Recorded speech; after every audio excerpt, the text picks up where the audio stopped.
Thank you very, very much. I see my home folks from Greenview. Thank you all so much for being here. It's a real pleasure for me to be here today and to take part in this great effort on behalf of the American dream. I want to begin by welcoming to the 6th Congressional District J.C. Watt here, my former colleague and good friend. You know, up in Washington, we often refer to each other as my good friend when we really don't mean it. But when I call J.C. Watt my good friend, I really do mean it. Thank you so much for being here. And please know that you are sitting in the 6th Congressional District of South Carolina.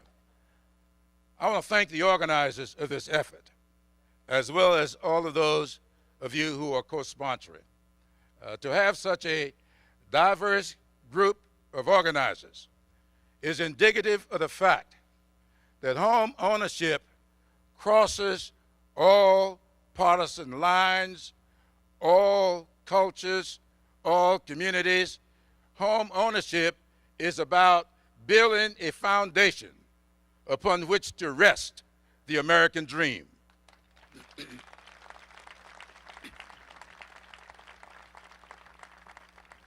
When I was growing up over in Sumter, I grew up with a mother and father who drilled into their 3 sons the value of building a home and the value of owning a home.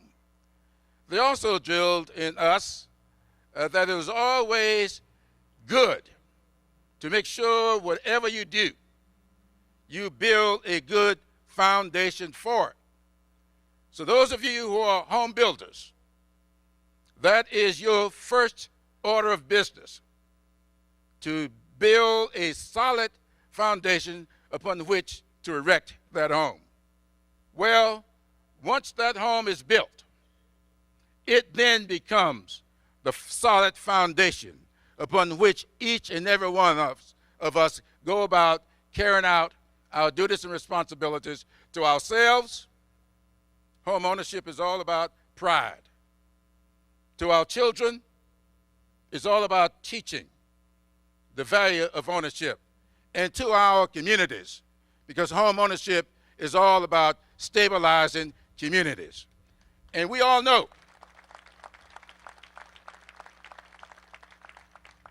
that we are suffering today, not so much because of what has happened in our communities, but because some people created some exotic instruments upon which to foster the ownership of homes. We should not allow that mistake to dictate where we go from here.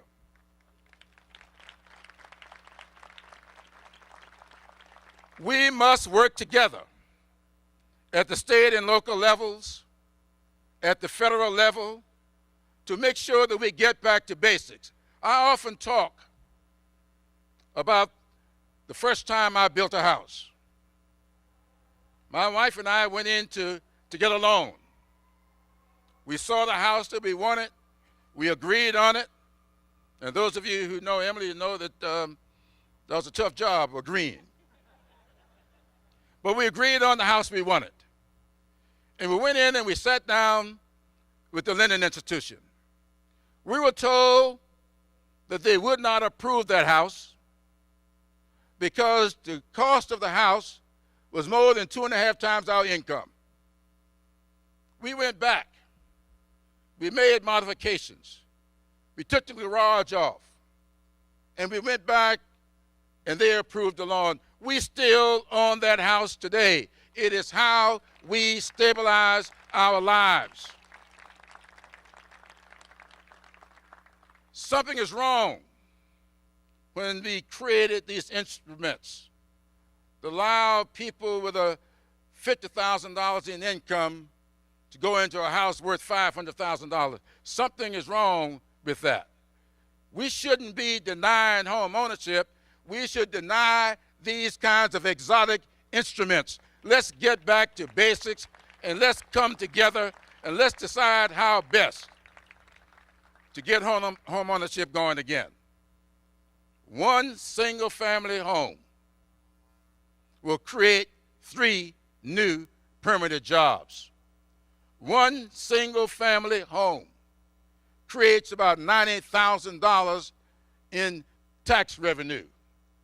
One single-family home builds dignity and respect like nothing else in our society can.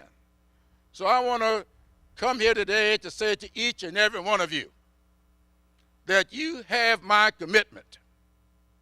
You have all of my energy in doing what is necessary to get back to the basics of home ownership in our society. That's what it's all about. Thank you so much for being here, and thanks to all the sponsors for having this today. I look forward to working with you as we go forward.